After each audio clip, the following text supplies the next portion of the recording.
An Arkansas white supremacist who beat a black man in a parking garage in Charlottesville, VA, during the deadly Unite the Right rally has been found guilty of malicious wounding.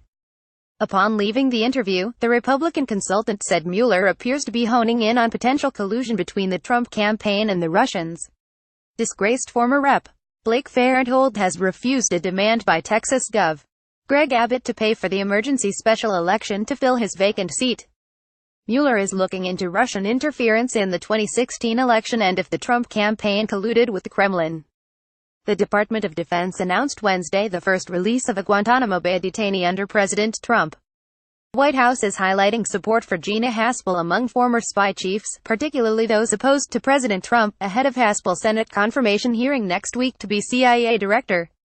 Summer Zervos, a former contestant on Trump's longtime reality show, sued Trump last year for defaming her in 2016 when he claimed she made up sexual assault allegations against him. Every migrant who traveled to the U.S. border as part of the Central American Caravan has a right under U.S. immigration laws to claim asylum before Customs and Border Protection officers, a Department of Homeland Security spokesperson confirmed Wednesday, despite President Trump's call to keep them away from the border. Bolstered by quarterly revenue growth, electric car manufacturer Tesla sought to ease investor concerns Wednesday over production delays of its mass-market Model 3.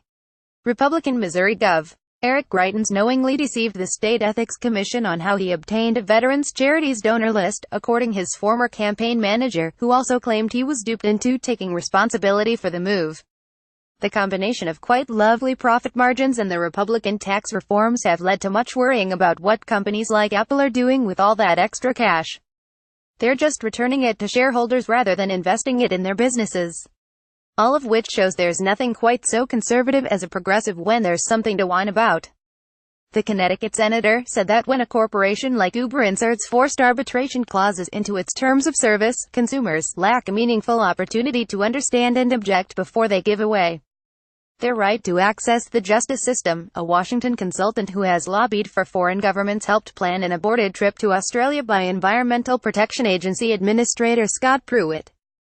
Failed 2016 Democratic presidential nominee Hillary Clinton said Wednesday that openly identifying as a capitalist probably hurt her electoral chances because a growing number of Democrats align with socialism.